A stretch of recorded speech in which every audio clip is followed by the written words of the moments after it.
Nintendo is a very old company. I think we all knew that, but do you know when Nintendo was actually founded? Google, when was Nintendo founded? It was probably like in the early 1900s. 1889? Oh my god. In those early days, they made things like Hanafuda cards and toys like Ultra Machine, or even weird stuff like the Love Tester. They didn't start dabbling into video games until the 1970s, which means they've been making games for about 50 years? Almost as long as I've been making YouTube videos. Naturally, despite their generally pristine reputation, in that long stretch of time, they have made some really bad games. Some real stinky stinkers.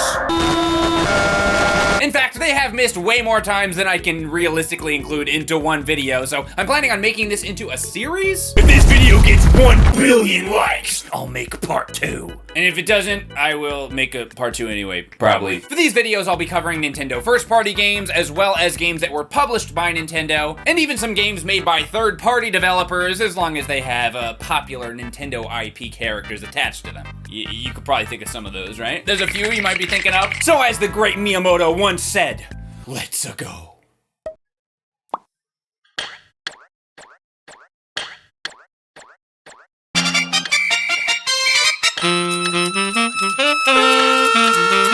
You didn't even know I was a musician. Wii Music! I've never actually played it, but I don't really think of it as a bad game. I mean, I like music. I love Mii's. Some of my favorite games ever are Mii games. So I mean, how bad could it be? I get it now. Can somebody kill him? This game seems goofy enough on its own merit, but Nintendo certainly didn't do it any favors when they introduced the game in 2008 with one of the cringiest E3 presentations of all time. Now, I bet you're wondering how to play instruments on the Wii. Nah, I think I know how you do it. Am I right? Hear that? You're a pianist! Heck yeah! Hey Mom, guess what? I'm a pianist now!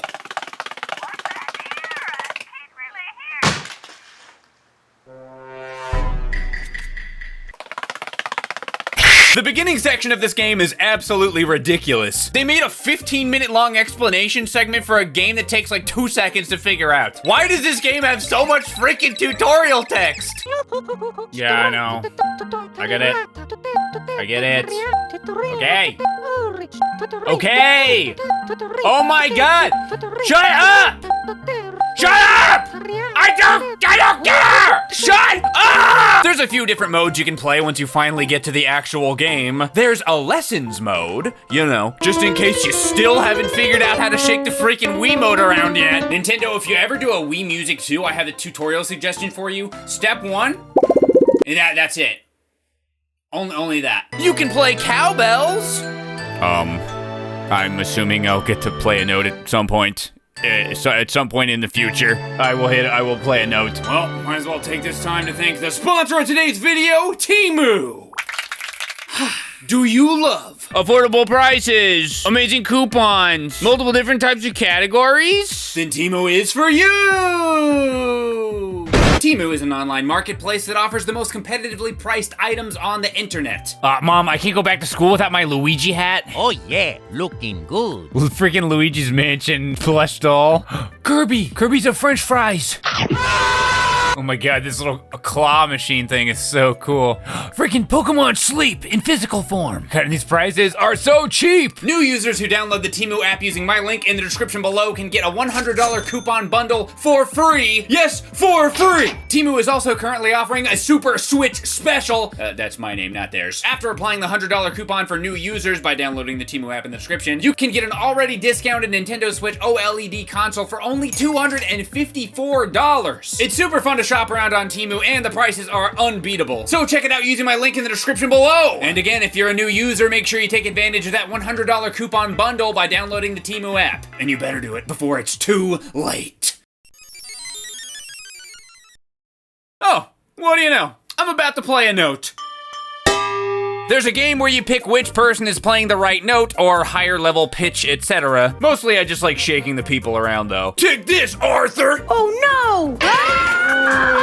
I think this game actually could have been decent if it weren't for two main problems. The first one being the music. You'd think a game called Wii Music for the Nintendo Wii would have you know, a bunch of Nintendo music in it. And while it does have some, the majority of the tracks are just royalty-free garbage. It's honestly kind of baffling. And two, I want to be able to customize more stuff. I mean, seeing me in a freaking dog suit or a cheerleader outfit or whatever is funny and everything. But for a game that's all about, you know, the creative art of music, it sure allows for very little creativity. You just get these stupid egg people. Yeah. I said what I said. I hate the stupid egg people. I mean, they could have just done something like they did years later with Tomodachi Life, where you could write your own lyrics to the songs, maybe? It wouldn't even need to be that complicated. But no, you just shake your frickin' Wiimote around a twinkle, twinkle, little star.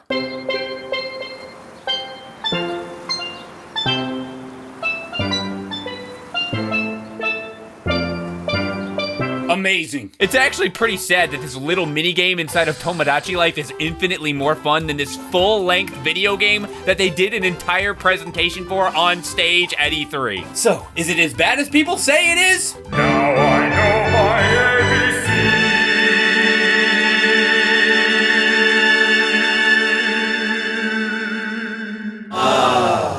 Next time, won't you see?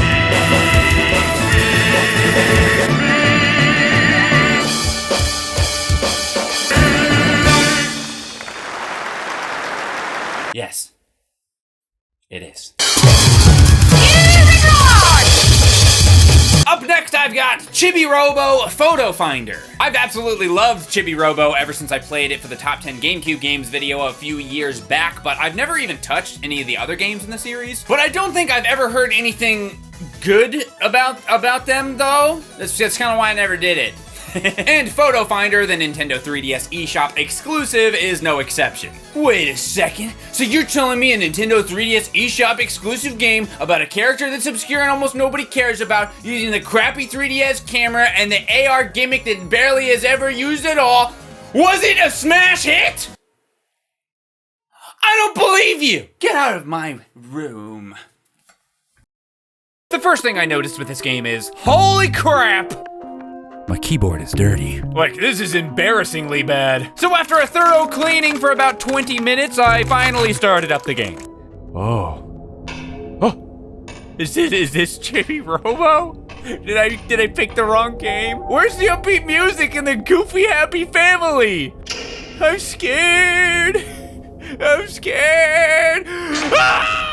Then you're introduced to the real scariest thing in the game. This guy! Vampires. No, this is vampires.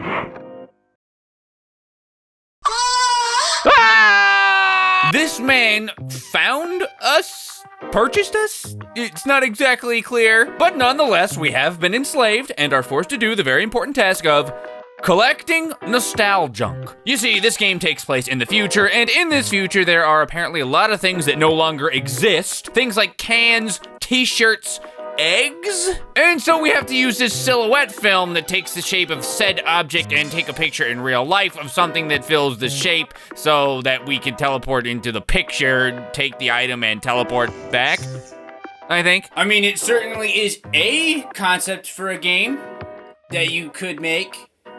If you wanted to do it. I mean, I personally would have stuck to the original concept of the game of cleaning a house up. Maybe we could have been cleaning a museum instead of creating one. That sucks. That's just me, though. Wow, a rectangle. That's awesome.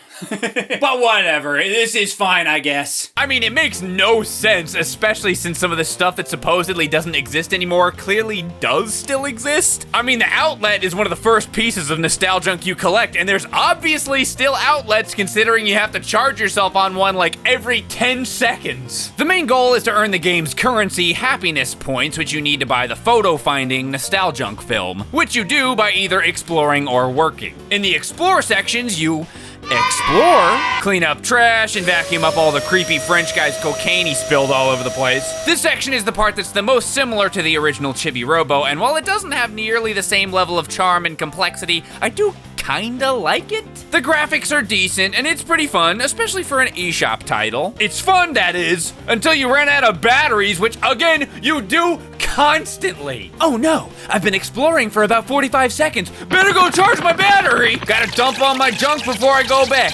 Gotta wait for the loading screen before I can go back. Gotta listen to this dumb cell phone guy telling me I teleported to the wrong place again for the 25th time. Gotta run all the way over to the wall and charge my button juice. All right, now you can keep playing for about 45 more seconds. But once you start getting visitors into the museum, you slowly start to upgrade your battery. Even just the first upgrade goes a long way. And it adds another progression goal and gives you more motivation to do the picture taking stuff. Then there's work, which involves doing little jobs or mini games for the different weirdo characters. And said weirdo characters are probably my favorite part of the entire game. Captain Redcrest makes a return, but there's tons of new characters also, like the scary ketchup and mustard guys. What is going on? Why is this happening to me? I thought I was supposed to be taking pictures of my feet or something. These guys cook their dishes with their own innards. I just thought that was worth pointing out. There's the rapping Sponge Bear pop star wannabe who spins for an unlimited amount of time and vomits up a new vacuum dust bag out of thin air. Or the Miss Frizzle Magic School bus blob lady. Cruising on down Main Street, you're relaxed and feeling good. The next thing that you know, you're... Blob lady, you have been charged with 21 counts of child slaughter. You go get into jail now. It's not a super thrilling experience gameplay-wise, but I can definitely appreciate some weird and trippy characters and cutscenes at the very least. And lastly, the titular photo-taking portion that the game is named after. Once you accumulate some happy points, you can spend them on differently shaped film, and then you use that film to take pictures in real life with objects that fit the outline. The gimmick of taking the pictures did work decently well for me with proper lighting, despite some claims online to the contrary. And it's at least mildly entertaining to find random goofy stuff to fill your museum displays with. Welcome to the Peebs Nostalgunk Museum. Why not start off with our sentient can of White Claw that we drug into the future against its will to throw into a cage? Or take a gander at the sacred ancient religious text known as Bible Adventures for the NES. While you're reading that, have a cup of Purell branded tea. It was all the rage back in the oldie times. Also, this Donkey Kong shirt. I have no idea how I got this to work, but he's perfect. I love him. So, is the game as bad as some people say it is? No. It's okay. I mean, it doesn't hold a candle to the original GameCube game, but for a weird AR 3DS eShop game, it's pretty good. So if you're a fan of the original game or you're interested in the series, you might want to check it out sometime. Too bad you can't, because it doesn't exist anymore. Thanks, Nintendo. Now, if you'll excuse me, I need to get back to deep cleaning my computer desk. Alright, first episode of Worst Ever Nintendo Games. Let's just go ahead and get this one over with. Animal Crossing Amiibo Festival. Everybody hates on this game. People I know hating on this game. I've hated on this game. Yes! Animal Crossing Amiibo Festival! Give it the air! But maybe it's not as bad as people say. Maybe I should give it another shot. Maybe it'll even end up being kind of fun. It sucks! It sucks. Let me take a second to explain the rules to you.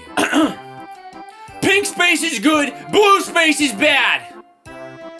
That's it! I exclusively use Rossetti because his face represents exactly how I feel the entire time I'm playing. I'm a pretty competitive person when it comes to games like this. If I'm playing something, I'm going all out to try and win. I will gaslight, gatekeep, girl boss my way to victory, and I don't care how many people are left crying and emotionally damaged in the process. Being the dorky looking Luigi dressed up like a wizard and Avada Kedavra Bowser at the end is all that I care about. But in this game, I don't care! I can't even pretend to almost care. I can barely even be bothered to lift my arm up to smack my amiibo on the gamepad. Even the start of the game doesn't bother pretending like it's gonna be any fun. In Mario Party, the turn order I'm almost certain is predetermined, but it at least pretends like your dice rolling timing is gonna have some kind of effect on the process. Amiibo Festival, on the other hand? First? Yeah.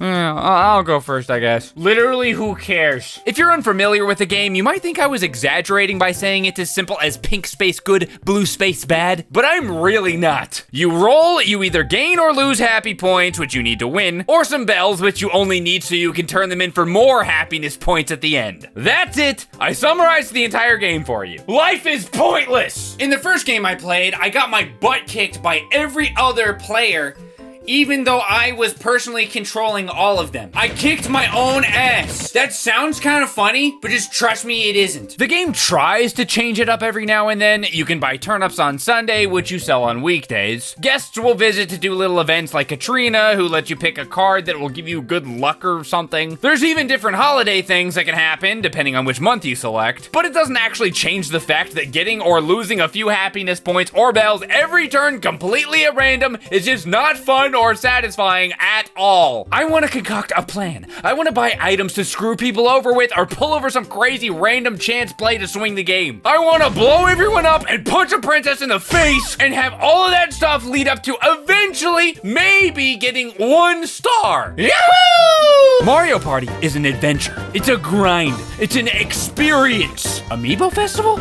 exists. It's just there. That's all. I forced myself to play at least 3 full board games, and just trust me, by the end of it, I was struggling. Playing this game is absolutely mind-blowing. It's like a new form of torture. I feel like I needed to recover the entire next day, like I had some kind of Amiibo Festival hangover. But if you play long enough, you can eventually start unlocking extra mini-games, which I admit I've never actually managed to do before. And the mini-games are kind of fun, I guess. Some of them are alright, like Desert Island Escape, where you pick 3 villagers and try to survive, and then escape from the island by finding materials to build a raft. Although this game was eventually ported to Animal Crossing New Leaf, thus leaving this version completely expendable. And then there's the one I played the most, Balloon. Whatever.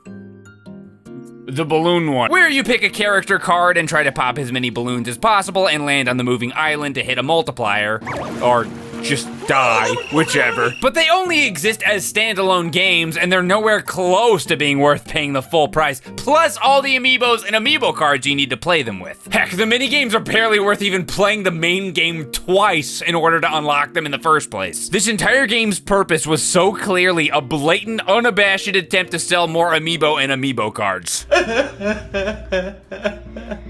As an Animal Crossing fan since the original game, the existence of Amiibo Festival is legitimately embarrassing. But as I started playing more, I started to realize I think I'm actually getting happy. I think I'm actually getting kind of happy right now. Because I'm just playing the game and I'm actually just kind of starting to get a little happier. I'm actually getting playing the game so happy. And I'm actually and I actually get really happy the more that I get the game. And I'm so happy. And then I realized, I think I'm getting happier the further along I go. Because once I'm done, I'll never have to play this game ever again! So is it as bad as everyone says? No, actually. It's even worse! Back in the day, I did some videos on the Zelda CDI games. Now, those games are obviously terrible, but people seem to really like the videos, and I personally had a lot of fun making them. But for one reason or another, I never decided to do a video on the Mario CDI game, even though I own it. A very legitimate copy, as you can clearly see. But I wanted to try emulating it to get better footage for the video. Especially considering the Philips CDI emulation is not really quite ready yet. You couldn't even emulate it at all back when I did the Zelda CDI videos, if I recall. So once I got it working, I was pretty excited. Oh! It works! Oh, yeah, baby! And then I remembered, oh yeah, it's Hotel Mario. And then I wasn't excited anymore. Oh, and also, the emulation only works past the first level. Even the emulation of the CDI is a big pain in the butt, but hey, maybe someone will get it working eventually. Remind me to check. The game starts with the classic cutscene that's been YouTube pooped about 1,000,000 times by now. If you need instructions on how to go to hell, check out the enclosed instruction book.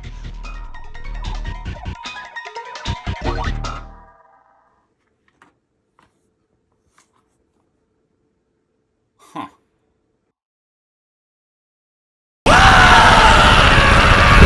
Bowser captured Peach and has Taken over the Mushroom Kingdom. And what has he done with his newfound power? He built 7 hotels. Just 7 hotels. I mean, he probably could have done something better than that, but, you know. Teach their own. Now you might be thinking, going to a bunch of different hotels, I mean, that doesn't sound so bad. Wrong! These hotels are different from normal hotels. These hotels have doors, and you need to close them. And that's literally all you do. Just close doors. Every single level. Doors. Why do you need to close all the doors? I don't know. Because the game never bothers explaining it to you. I thought about it pretty extensively and I still came up with 0 answers. All I know is that when you finally do close all the doors, Mario gets really happy. Yippee! And then he goes to heaven.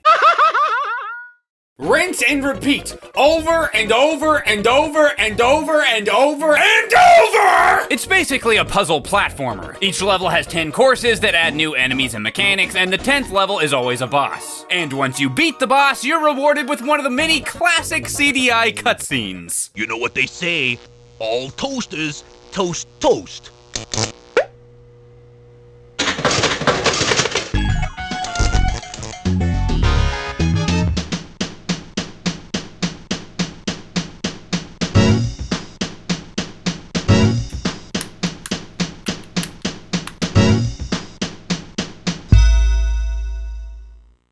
It starts off pretty easy in the first few courses, but before you know it, the difficulty ramps up big time. Especially once you get into course 8 and 9 of each level. It gets to the point where it's straight up unfair. And it's especially frustrating when you spend the entire time closing all the stupid doors and get close to winning, just for some dickhead on the opposite side of the map to open one up again. Okay, just a couple doors left. Got this one. Now head up to the other two.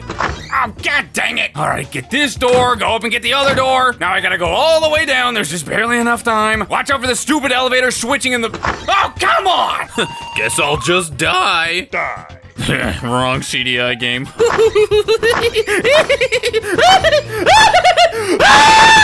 I just wanted to close the doors in the hotel. I just wanted to close the doors in the... But this isn't just some angry rage gamer YouTube video. I'm trying to be positive. I'm trying to be fair. So let's list off as many positive things about Hotel Mario as possible. Positive thing number 1.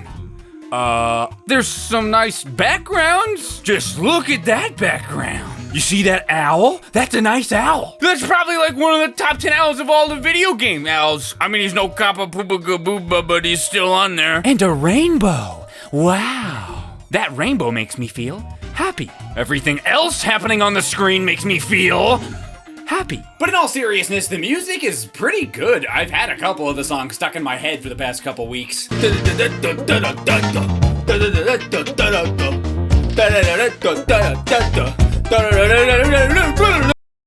There's also some hidden power-ups to find, like fireballs, for example, which make the game a lot easier for as long as you can hold on to them. And there's even some secret cutscenes you can find that either eliminate bothersome enemies like these stupid little coin guys that piss the heck out of me. That entire level is super hard even with those guys gone, just for the record. And even one that skips entire levels of the game, a la old school Mario game warp zones.